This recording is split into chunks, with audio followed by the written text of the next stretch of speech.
over and have a few words.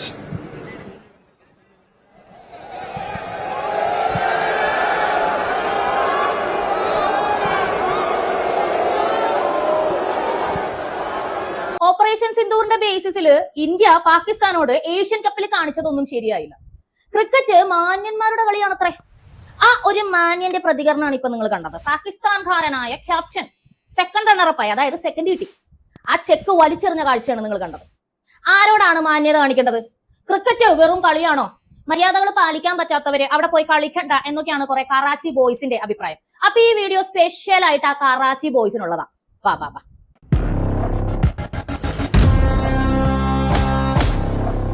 വിഷയത്തിലേക്ക് വരുന്നതിന് മുമ്പായി സംഭാവനകളുടെ കാര്യം ഒരിക്കൽ കൂടി ഓർമ്മിപ്പിക്കുകയാണ്. പബ്ലിക് ഒപ്പീനിയൻ ഇപ്പോൾ മുന്നോട്ട് പോകുന്നത് ഞാൻ എപ്പോഴും പറയാറുള്ളത് പോലെ തന്നെ ഇതിന്റെ പ്രേക്ഷകർ ഞങ്ങൾക്ക് നൽകുന്ന സാമ്പത്തികമായിട്ടുള്ള പിന്തുണ കൊണ്ടാണ്.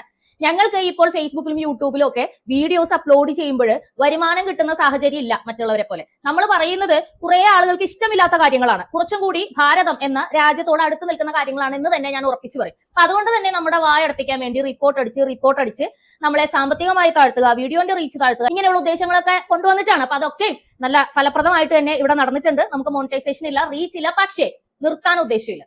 അപ്പൊ സാമ്പത്തികമായി പിന്തുണ നിങ്ങളുടെ ഭാഗത്തു നിന്നുണ്ടെങ്കിൽ കൂടുതൽ ശക്തിയായി തന്നെ കുറച്ച് മാസങ്ങൾക്കുള്ളിൽ പ്രശ്നങ്ങളെല്ലാം പരിഹരിച്ചിട്ടാണെങ്കിലും നമുക്ക് വീഡിയോ ഇതേപോലെ തന്നെ മുന്നോട്ട് കൊണ്ടുപോകാനായിട്ട് സാധിക്കും. അപ്പോൾ നിങ്ങളുടെ സപ്പോർട്ട് തുടരുക. ഇനി പണപരമായി സഹായിക്കാൻ കഴിയാത്തവര് വീഡിയോ കണ്ടും ലൈക്ക് ചെയ്തും ഷെയർ ചെയ്തും ഒക്കെ നമ്മുടെ റീച്ച് പഴയ പോലെ കൊണ്ടുവരാൻ വേണ്ടി നമ്മളെ സഹായിച്ചാലും മതി. ഇത് ഞാൻ പറയുന്നത് കേൾക്കാൻ ഇഷ്ടമുള്ള ആളുകളോട് മാത്രമാണ്, അല്ലാത്തവര് മൈൻഡ് ചെയ്യേണ്ട. അപ്പൊ നമുക്ക് വിഷയത്തിലേക്ക് വരാം. അങ്ങനെ മാന്യന്മാരുടെ കളിയായ ക്രിക്കറ്റ് ഏഷ്യ കപ്പ് തുടങ്ങിയ സമയം മുതൽ നമ്മൾ കണ്ടതാണ്. ഇന്ത്യയുടെ ഭാഗത്തു നിന്നും ഇതുവരെയും ക്രിക്കറ്റ് ഗ്രൗണ്ടിൽ കണ്ടിട്ടില്ലാത്ത തരത്തിലുള്ള പ്രതിഷേധ പ്രകടനങ്ങളാണ് വളരെ പ്രത്യക്ഷമായിട്ട് കാഴ്ചവെച്ചത്. പ്രത്യേകിച്ച് ഇന്ത്യൻ ക്യാപ്റ്റൻ കഴിഞ്ഞ മത്സരത്തിൽ നടത്തിയ പ്രസംഗം വരെ അത്രയ്ക്ക് ആളുകളെ രോമാഞ്ചം കൊള്ളിക്കുന്ന സംഗതിയായിരുന്നു. അതായത് ഞങ്ങൾ ഈ നേടുന്ന കപ്പ് അത് ഞങ്ങൾ ഓപ്പറേഷൻ സിന്ദൂറിൽ പോരാടിയ ജവാന്മാർക്കാണ് സമർപ്പിക്കുന്നത്. അതുപോലെ പെഹൽഗാം അറ്റാക്കിലെ ഇരകളുടെ ആ ഒരു കണ്ണുനീരിന് അവരുടെ ചുണ്ടിൽ ഒരു പുഞ്ചിരി വിരിയാനായിട്ടാണ് ഞങ്ങൾ ഇത് സമർപ്പിക്കുന്നത്. അപ്പോൾ ഇത് തീർച്ചയായും രാഷ്ട്രീയ വിഷയമായി മാറിക്കഴിഞ്ഞു. ക്രിക്കറ്റ് ഇനി മുതൽ ഇന്ത്യക്ക് വെറും ഒരു കളിയല്ല എന്നത് വളരെ വ്യക്തമായി അവിടെ പ്രൂവ് ചെയ്യപ്പെട്ടതാണ്. അപ്പൊ ആ സമയത്ത് ഉയർന്നു വന്ന കറാച്ചി ബോയ്സ്, ഞാൻ മുതൽ അങ്ങനെയാണ് കേട്ടോ പറയുന്നത്, പാകിസ്ഥാൻ സപ്പോർട്ടേഴ്സ് ആയിട്ടുള്ള ഇന്ത്യക്കാരായിട്ടുള്ള ആളുകളെ ഉദ്ദേശിച്ച് തന്നെയാണ് പറയുന്നത്. അങ്ങനെയുള്ള വ്യക്തികൾ ആദ്യമേ രംഗത്ത് വന്ന് പറഞ്ഞു, ആദ്യം ഇവര് ക്രിക്കറ്റ് കളിക്കാൻ ചെന്നപ്പോ ഹസ്തദാനം ചെയ്തില്ല, അത് മോശമായിപ്പോയി. ഞാൻ അതിനെപ്പറ്റി ഒരു വീഡിയോ ഓൾറെഡി ചെയ്തിരുന്നു. ആയിക്കോട്ടെ, എന്താണ് മോശം?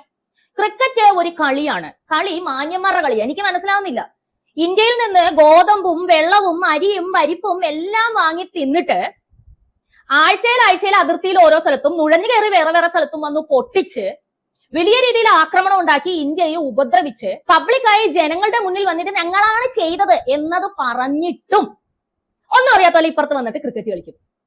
ലോകത്തിലുള്ള എല്ലാവരും അംഗീകരിച്ചോണം, തീവ്രവാദികളാണെങ്കിൽ എന്താ പാവങ്ങൾ നന്നായിട്ട് ക്രിക്കറ്റ് കളിക്കുന്നുണ്ടല്ലോ എന്ന് പറഞ്ഞിട്ട്. ഇതുവരെ അങ്ങനെയായിരുന്നു. ഇന്ത്യ അങ്ങനെയാണല്ലോ.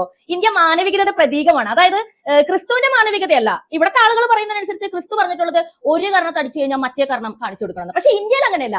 ഇന്ത്യക്കാര് നമ്മളെ ഒരു കർണത്തടിച്ചാല് നമ്മൾ മുതുകും പുറവും ഇനി പറ്റാവുന്നവിടെ എല്ലാം കാണിച്ചു കൊടുക്കണം. അത്രയ്ക്ക് മാനവികത വേണം ഇന്ത്യക്ക്. ഇന്ത്യ അങ്ങനെ ആയിരിക്കണം. ഇന്ത്യ ഈ ഭൂപടത്തിൽ നിന്ന് മാഞ്ഞു പോയാലും മാനവികത അങ്ങ് കാണിച്ചോണം. അതാണ് ഇവിടെയുള്ള കുറെ പേരുടെ ഇത്. അതുകൊണ്ട് ഹസ്തദാനം കൊടുത്തത് ശരിയായില്ല. മാനവികത കാണിക്കാൻ സൗകര്യമില്ല. ഹസ്തദാനം കൊടുക്കേണ്ടവനെ കൊടുക്കേണ്ടതുള്ളൂ. ഒരു കള്ളനെ റേഷൻ കടയിൽ വെച്ച് കണ്ടാലും കള്ള എന്ന് വിളിക്കും, പള്ളി വെച്ച് കണ്ടാലും കള്ള എന്ന് വിളിക്കും, ബസ്സിൽ പോകുന്നുണ്ടാലും പറയും കള്ളനാട്ടോ സൂക്ഷിച്ചോ. ഒരു ഭീകരനെ അങ്ങനെ പറയണ്ടേ? ഭീകരൻ ക്രിക്കറ്റ് ജേഴ്സി ഇട്ട് ക്രിക്കറ്റ് ഗ്രൗണ്ടിൽ വരുമ്പോഴത്തേക്ക് ഭീകര സംഘടനകളെ തലോടുന്ന ഫണ്ടിങ് ചെയ്യുന്ന രഹസ്യമായിട്ട് സിവിലിയൻസിന്റെ ഇടയ്ക്ക് ഭീകരന്മാരെ ഒളിപ്പിക്കുന്ന ഒരു രാജ്യത്തെ ആളുകൾ ഉടുപ്പം മാറി ജേഴ്സി വിട്ട് ക്രിക്കറ്റ് ഗ്രൗണ്ടിൽ വരുമ്പോ മാന്യന്മാരായെന്നാണോ? ഇത് വിശ്വസിക്കാനായിട്ട് ഞങ്ങളുടെ ചെവിയിൽ ഇവിടെ ചെമ്പരത്തി ഒന്നും ഇരിപ്പില്ല. ഞങ്ങൾക്ക് സൗകര്യമില്ലെന്നേ. അതുകൊണ്ട് തന്നെ ഹസ്തദാനം കൊടുത്തില്ല. അതിനുശേഷം ഇവരെന്താ ചെയ്തേ? അതിൽ ഇവരങ്ങ് അപമാനിക്കപ്പെട്ടു പോയി. കാരണം ഇതുവരെയുള്ള കൊള്ളരുതായ്ക മുഴുവൻ കാണിച്ചിട്ട് ലോകത്തിന്റെ മുമ്പിൽ ഇങ്ങനെ വന്ന് വെളിക്കെ ചിരിക്കുമായിരുന്നു. മനസ്സിലായില്ലേ? ചില ആളുകൾ അങ്ങനെയാണ്. അതായത് എന്നോട് ഉള്ള കണ്ട ദ്രോഹം മുഴുവൻ ചെയ്യും, പക്ഷേ മറ്റുള്ളവരുടെ മുമ്പിൽ ഇവർ വന്ന് മാന്യന്മാരായിട്ട് നിൽക്കുമ്പോൾ നമ്മൾ അംഗീകരിക്കണം. മനസ്സിലായില്ലേ? നമ്മൾ അംഗീകരിക്കണം. പ്രശ്നമൊക്കെ അപ്പുറത്തല്ലേ, ആ പ്രശ്നമൊക്കെ മാറ്റിവെക്കുക എന്ന് കുറെ പേര് നമ്മളോട് ഉപദേശിക്കുകയും ചെയ്യും. ഈ ഉപദേശിക്കുന്നവന്മാർക്ക് എന്താ? അവന്മാർക്ക് ഒരു നഷ്ടവും വന്നിട്ടില്ലല്ലോ, നഷ്ടം മുഴുവൻ നമുക്കല്ലേ. അപ്പൊ മാറ്റിവെക്കാൻ സൗകര്യമില്ല. അങ്ങനെ ഉപദേശിക്കുന്ന ഒരുപാട് പേർക്ക് രണ്ട് കാരണങ്ങളാണ് ഉപദേശത്തിനുള്ളത്. ഒന്ന്, പാകിസ്ഥാൻ എന്ന രാജ്യം അയൽ രാജ്യമാണോ ശത്രുരാജ്യമാണോ എന്ന് ഇവരോടൊന്ന് ഉറപ്പിച്ച് ചോദിച്ചു നോക്കിയേ. ഇവർക്ക് ആ കാര്യത്തിൽ നല്ല ഡൗട്ട് ഉണ്ട്. ഇവരങ്ങനെ പറയില്ല. അതാണ് ഒരു സപ്പോർട്ടിന് കാരണം. രണ്ടാമത്തെ സപ്പോർട്ടിന് കാരണം ഒന്നേ ഉള്ളൂ, നമ്മളുടെ അവരുടെയൊക്കെ ദൈവം ഒന്നാ, മതം അതുകൊണ്ട് എന്ത് വളരെതായി കാണിച്ചാലും പറയും അയ്യോ ഞങ്ങൾ ന്യൂനപക്ഷമാ, ഞങ്ങൾ ഇങ്ങോട്ട് അടിച്ചപ്പോഴാണ് ഞങ്ങൾ തിരിച്ചടിച്ചത്, ഞങ്ങൾക്ക് അതാ പ്രശ്നം, ഞങ്ങൾക്ക് ഇതാ പ്രശ്നം. അപ്പൊ ഇവരുടെ പ്രശ്നങ്ങൾ ലോകത്തുള്ള എല്ലാവരും കാണണം, ലോകത്തുള്ള എല്ലാവരും അംഗീകരിക്കണം, ലോകത്തുള്ള എല്ലാവരും മാനവികത കാണിക്കണം. എന്ത് തെണ്ടിത്തരം കാണിച്ചാലും അംഗീകരിച്ചോളണമെന്ന് മനസ്സിലായില്ലേ? എന്നാൽ മൻമോഹന്റെ ആ ഒരു സമയത്തുള്ള ഇന്ത്യ അല്ലാത്തത് കൊണ്ട് ഇന്ത്യയിൽ നിന്നും ഇനി ഇതൊന്നും പ്രതീക്ഷിക്കേണ്ട. മോദി കോ ബോൾ എന്നും പറഞ്ഞുകൊണ്ട് സിവിലിയൻസിനെ കൊല്ലാനായിട്ട് പെഹൽഗാമിലേക്ക് 4 ഭീകരരെ അയച്ചപ്പോൾ ഓർത്തില്ലായിരുന്നോ ഇതൊക്കെ തിരിച്ചു കിട്ടുമെന്ന്? നാണോ ഉണ്ടോ? വെള്ളം വാങ്ങി കുടിക്കുന്നത് ഇന്ത്യയിൽ നിന്നാണോ? ഗോതമ്പ് ഇവിടെ നിന്നാണോ കൊണ്ടുപോകുന്നത്? ഇന്ത്യ എന്ന് പറയുന്ന ഒരു രാജ്യത്തിന്റെ കാരുണ്യം ഇല്ലെന്നുണ്ടെങ്കിൽ പാകിസ്ഥാൻ നിലവിലുണ്ടോ? നിങ്ങളൊന്ന് ആലോചിച്ച് നോക്കുക. ഇപ്പോ എല്ലാവരും പറയുന്ന വലിയൊരു സംഗതി, നമ്മൾ ജയിച്ച ഏഷ്യൻ കപ്പിന്റെ ആ ഒരു ട്രോഫി നമ്മൾ വാങ്ങിച്ചില്ല, അത് ഭയങ്കര മോശമായിപ്പോയി. ആ ട്രോഫി വാങ്ങിച്ചില്ല കഴിഞ്ഞിട്ടുള്ള സംഭവം ഞാൻ ആദ്യം കാണിച്ചു. ആദ്യം ട്രോഫിയിലേക്ക് വരാം. ട്രോഫി വാങ്ങിച്ചില്ല, അത് മോശമായിപ്പോയി. ആരുടെ കയ്യിൽ നിന്നാണ് ട്രോഫി വാങ്ങാതിരുന്നത്? ACC ചീഫിന്റെ കയ്യിൽ നിന്നും ട്രോഫി വാങ്ങിയില്ല. അദ്ദേഹത്തിന്റെ പേരെന്താണ്? മോഹ്സിൻ നഖ്വി എന്നാണ് ഇയാളുടെ പേര്. അപ്പൊ ഇയാൾ ആരാണെന്നുള്ളത് നിങ്ങൾക്ക് ഗൂഗിളിൽ അടിച്ചു നോക്കിയാൽ കിട്ടും. ഇയാളാണ് പാകിസ്ഥാന്റെ ആഭ്യന്തരമന്ത്രി. ഇയാളുടെ കയ്യിൽ നിന്നും ട്രോഫി വാങ്ങാൻ ഇന്ത്യക്ക് സൗകര്യമില്ല എന്നാണ് ഇന്ത്യൻ ടീം പറഞ്ഞത്. ഇന്നലത്തെ കളി ത്രൂ ഔട്ട് ആയിട്ട് കണ്ട വ്യക്തികൾക്ക് മനസ്സിലാവും ആദ്യം ഇന്ത്യ കുറച്ച് ക്ഷീണത്തിലാ പോയത്. അന്നേരം ഈ പാകിസ്ഥാൻകാരുടെ ഒക്കെ എന്താ പറയാ ഒരു റിയാക്ഷൻ ഉണ്ടായിരുന്നു ഓരോ വിക്കറ്റ് പോകും തോറും.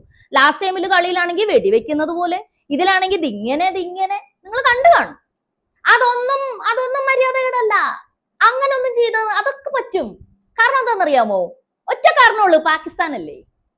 പാകിസ്ഥാൻ എന്തും ചെയ്തോട്ടെ, ഇന്ത്യ ചെയ്യാൻ പാടില്ല.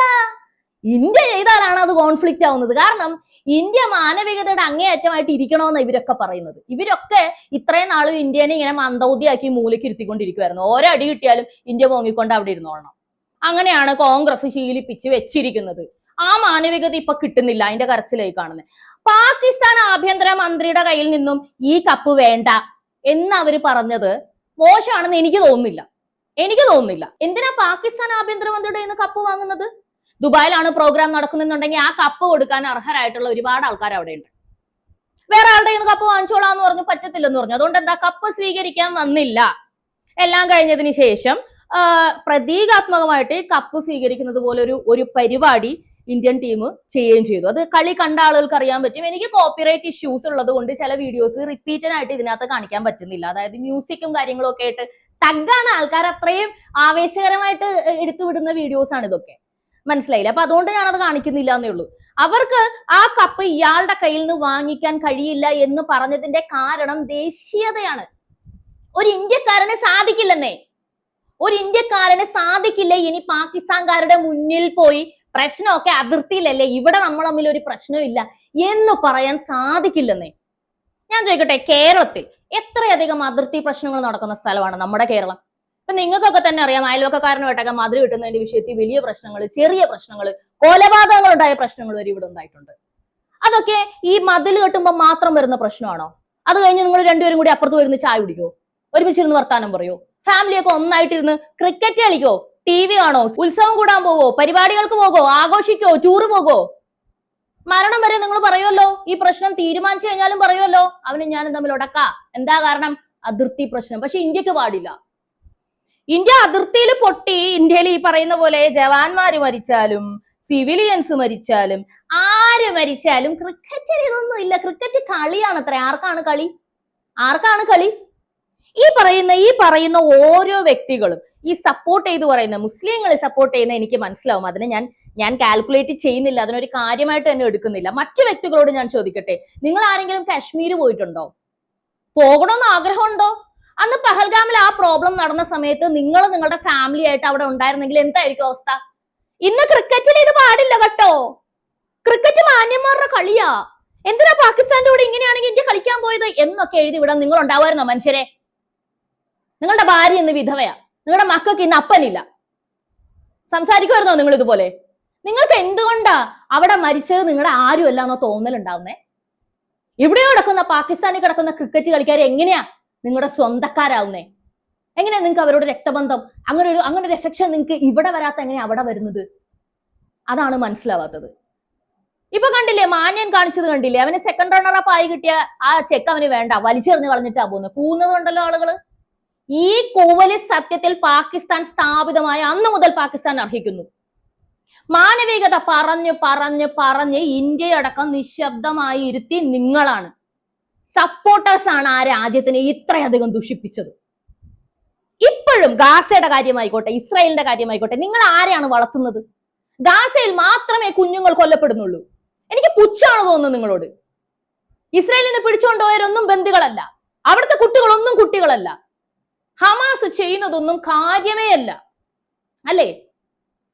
ഇരവാദമാണ് ഉന്നയിക്കുന്നത്. എനിക്ക് ഇങ്ങോട്ട് വന്ന് അടിച്ചതുകൊണ്ടാണ് ഞാൻ തിരിച്ചടിക്കുന്നതെന്നാ പറയുന്നത്. ഇന്ന് നിങ്ങൾ ലോകത്തിലുള്ള എല്ലാ രാജ്യങ്ങളും എടുക്കൂ, ടോട്ടൽ യൂറോപ്പ് കൺട്രീസ് നിങ്ങൾ എടുക്കൂ, അവിടെ റെഫ്യൂജീസ് ആയിട്ട് കയറി വന്നിട്ടുള്ള ആളുകൾ നിങ്ങളൊന്ന് എടുക്കൂ. ഏറ്റവും കൂടുതൽ ഭൂരിപക്ഷം ആരുടെയാണ്? ഇവരൊക്കെ ഏത് രാജ്യങ്ങളിൽ നിന്നാണ് കടന്നു വന്നിരിക്കുന്നത്? ശരിയത്ത് നിയമമുള്ള ഇസ്ലാമിക് രാജ്യങ്ങളിൽ നിന്നും കയറി വന്നിരിക്കുന്ന റെഫ്യൂജീസ് ആണ് ഏറ്റവും കൂടുതൽ. അവരവിടെ നിന്ന് കയറി വരുമ്പോൾ പറയുന്ന ന്യായം എന്താണ്? ഞങ്ങൾക്ക് അവിടെ മതപരമായ കാരണങ്ങൾ കൊണ്ട് ജീവിക്കാൻ പറ്റണില്ല, ഭയങ്കര പ്രശ്നമാണ്, ശരീഅത്ത് ലോ ആണ് അവിടെ, ഞങ്ങൾക്ക് അവിടെ ജീവിക്കാൻ പറ്റണില്ല, ഫുഡ് ഇല്ല, എഡ്യൂക്കേഷൻ ഇല്ല, സ്വാതന്ത്ര്യം ഇല്ല, ഒരു മാങ്ങാത്തിരി ഇല്ല എന്നും പറഞ്ഞുകൊണ്ട് കയറി വന്ന് ഒരു 10-20 വർഷത്തിനുള്ളിൽ ജനസംഖ്യ അടക്കം പെരുക്കി പിന്നെന്താ അവിടെ കാണിക്കുന്നത്?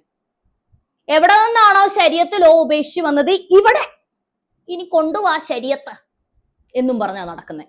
എവിടൊക്കെ കയറിയിട്ടുണ്ടോ അവിടെ ഒക്കെയും പ്രശ്നം. ആർക്കാ പ്രശ്നം? അതാ ചോദിക്കുന്നേ.